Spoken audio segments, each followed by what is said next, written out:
सतनाम बंदगी साहिब, सतनाम बंदगी साहिब, सतनाम बंदगी साहिब। सतीय पुरुष कबीर कहते हैं, पांच तत्व का पुतला और जगत रचे हम की।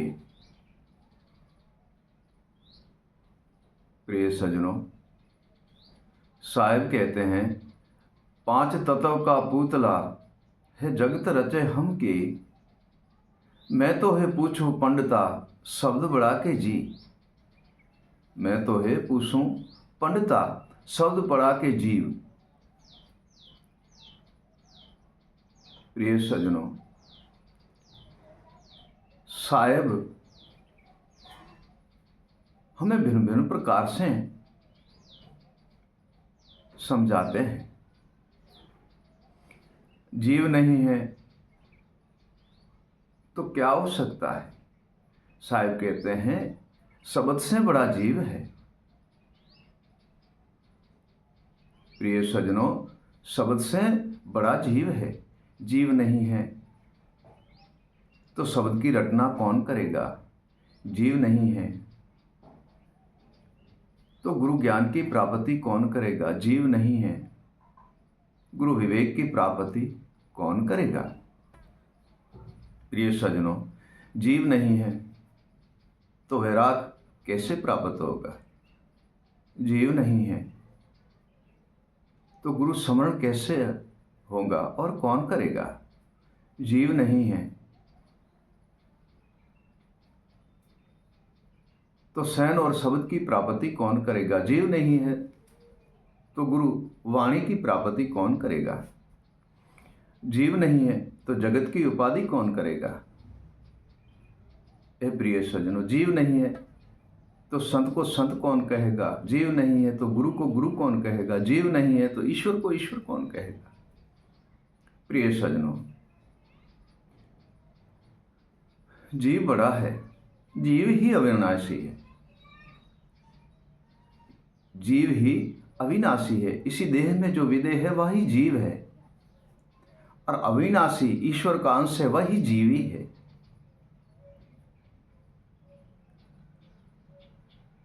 ये बहुत ही गहरा ज्ञान है। जो जड़ से चेतन हो जाते हैं वही समझते हैं, और चेतन से गुरु विवेक में लीन हो जाते हैं और निर्भय पद को चीनते हैं, अविगत पद की प्राप्ति करते हैं। वो जीव है तब हम करते हैं। जीव नहीं है तो ये देह हिल नहीं सकती है। इसी देह का कोई भी अंग हिल नहीं सकता है। ये सर्वे ही काम जीव ही है, तभी ही होते हैं। हे प्रिय सजनों,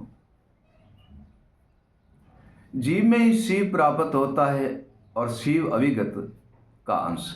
जीव में ही शिव, शिव अविगत का अंश ता परम तत्व की शयन है, ताही परम तत्व की शयन है।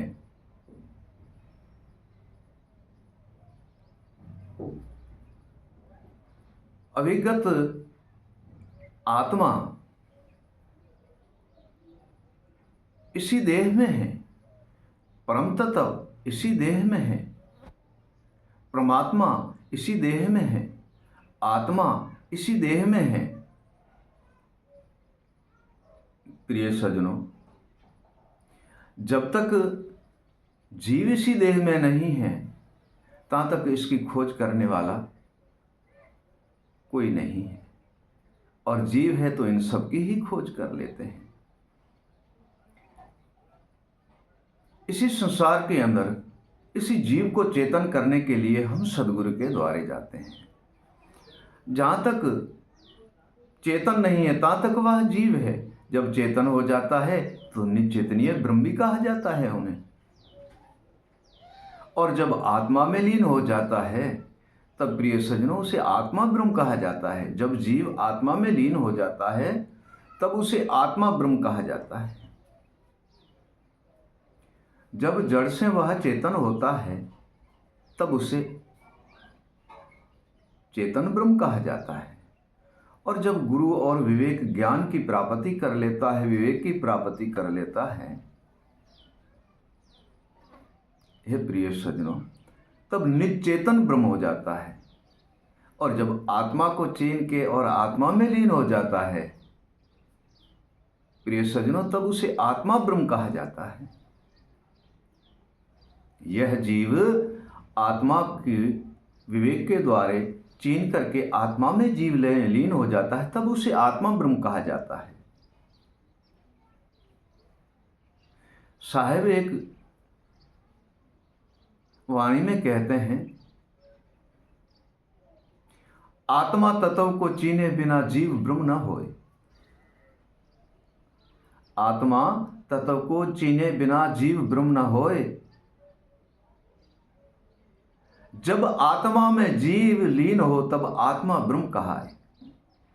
हे प्रिय सज्जनों, यह तो लीला स्वयं सदगुरु देव की है, जो ज्ञान से, विवेक से, वैराग से, सहन से, शब्द से, श्रवण से, गुरु भजन और वाणी से सोए हुए जीव को जगा करके निज चेतन बना देते हैं।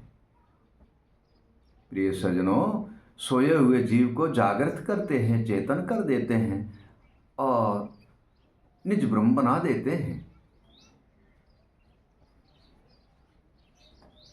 और आत्मा तत्व को चीन के और आत्मा ब्रह्म भी बन जाते हैं जीव। और वही जीव जब ब्रह्म तत्व परमात्मा में लीन होता है तब अविनाश की पद प्राप्त करते हैं। हम कहते हैं ना, गुरु हमारे अविनाश है, सदगुरुदेव हमारे अविनाश है। सन्मुख ईश्वर को भविष्य में देखना हो तो माता पिता है, और अविनाशी का दर्शन करना हो तो स्वयं हमारे सदगुरुदेव अविनाश है। हे प्रिय सज्जनों, ठीक जब जीव परम तत्व में लीन हो जाता है, परम तत्व को चिंतते हैं, तब जीव अविनाशी हो जाता है। तब जीव नहीं रहता, ब्रह्म नहीं रहता, वह अविनाश हो जाता है। जीव नहीं रहता और ब्रह्म भी नहीं रहता। जीव की भी हद टूट जाती है और ब्रह्म की भी हद टूट जाती है। आत्मा ब्रह्म की भी हद टूट जाती है। वहां अविनाशी पुरुष हो जाता है और जगत को उपदेश करता और जगत का गुरु बन जाता है। हे प्रिय सज्जनों, जगत को उपदेश करते हैं, भिन्न भिन्न प्रकार से समझाते हैं और अविनाश पद में लीन होकर अविनाश हो जाता है। प्रिय सज्जनों, अविनाश पद में लीन होकर अविनाश हो जाता है। तो जीव ही जीव है, जीव ही ब्रह्म है, जीव ही आत्मा ब्रह्म है, जीव ही परम तत्व है, जीव ही अविनाश हो जाता है। तथा अपनी हद के अंदर जीव की हद मिट जाती है तो वो ब्रह्म बन जाता है। जब चेतन होकर के अविगत और सत और सार शब्द और ज्ञान में और विवेक में लीन हो जाता है तब उसे निचेतनीय ब्रह्म कहा जाता है। जब आत्मा को चिंता है तब उसे आत्मा ब्रह्म कहा जाता है। और आत्मा से आगे जब जाते हैं परम तत्व को चीन के अविगत के, तब उसे अविनाशी कहा जाता है।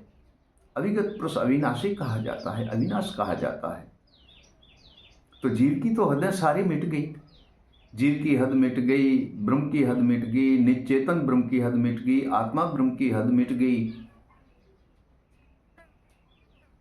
और वह अविनाशी पद को पा लेते हैं, तब वह अविनाशी हो जाता है। प्रिय सज्जनों, और तो सर्व वस्तु को मिटा देता है और अपनी हद के ऊपर दृढ़ होकर अविनाशी पद की प्राप्ति कर लेता है। देखो कैसे वह हमारे सदगुरुदेव है जो अविनाशी पद में दृढ़ है और वह अविगत पुरुष की प्राप्ति करके और अविनाश हो जाते हैं। और वही संत हमको उपदेश करते हैं भजन से, स्मरण से, गुरु ज्ञान और विवेक और वैराग से, सहन और शब्द से भिन्न भिन्न करके हमें समझाते हैं, हमें बोध करते हैं, हमें उपदेश करते हैं। हे प्रिय सज्जनों, उन्हीं गुरु की दया और कृपा से गुरुदेव तो स्वयं अविनाश है तथा हमें भी उपदेश करके अविनाश पद में लीन कर देते हैं और अविनाश पद निर्बंध का दर्शन कराते हैं। प्रिय सज्जनों, सतनाम बंदगी साहिब, सतनाम बंदगी साहिब, सतनाम बंदगी साहिब। हे प्रिय सज्जनों, ऐसा सदगुरु दीन दयालु की लीला अगम अपार है जो साहिब ने भिन्न भिन्न प्रकार के उपदेश करके हमें समझाए हैं।